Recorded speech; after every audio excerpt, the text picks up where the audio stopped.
So you're probably wondering why we're shooting a video here off on the side of the road. And it's because of something that happened yesterday morning that really got me thinking.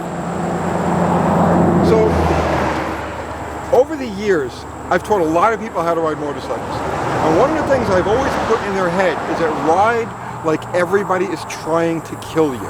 That's the attitude you have to have. You have to look at everybody around you as potentially crossing your path, running into you, crashing into the back of you. You have to ride like your head's on a swivel, always looking, always paying attention to everything that's going on around you. Fairly common advice. Nothing revolutionary there. But yesterday morning, sun was coming up, it was beautiful. I says, you know what, I'm just going to go for a quick spin before I start working on stuff. So I jumped on one of my bikes, and in my typical fashion, I got about a mile and a half from the shop, and I ran out of gas. Alright. So I roll up to the side of the road, I park the bike, I start walking back to the shop. So this right here is a stretch of road between 840 and Highway 96 is where my shop is. And this is about half of a mile stretch. And unlike most of the roads around here, it's not groomed. See, like most of the roads, the roadsides are taken care of either by property owners or the city or the state, or whatever the governing body happens to be. But here in this ditch, nobody maintains it. So you get to see something that really bothered me. And come on, I'll show you what it is.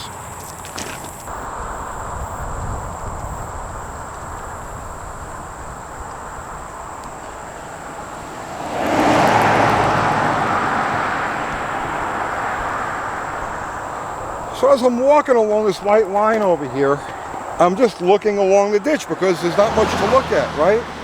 And what do I see? For as far as I can see, as I'm walking this whole distance, I'm seeing nothing but beer cans.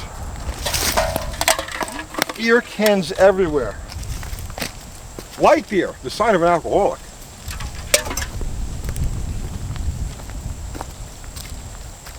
They're everywhere. As you walk along this,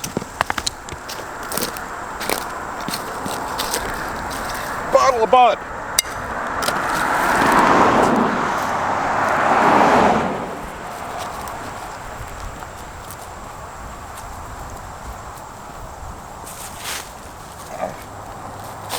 Some Miller Lite.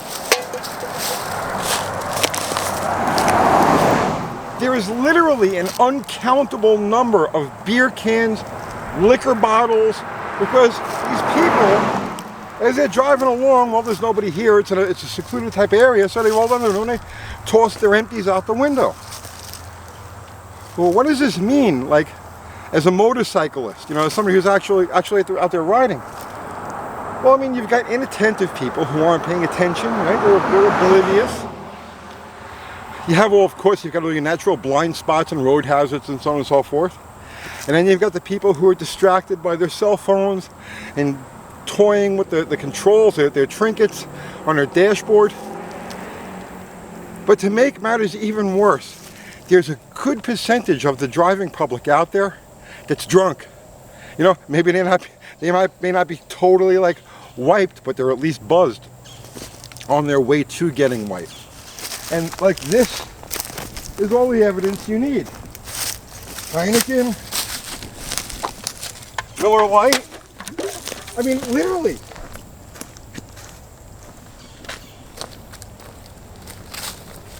Coors Light, and like I'm not making this up. And it's the same exact thing on the other side of the road too. You walk this distance from here to the end of the road, it's about 3/4 of a mile, and that's what it is. And actually, as you get further in, there's even bigger piles of this stuff. So, not only do you have to drive like everybody's trying to kill you, right? Or ride like everybody's trying to kill you, ride like everybody's distracted, but on top of that, ride like everybody around you is drunk, because there's a good chance a lot of them are. I hope you got something out of that. I'll see you tomorrow.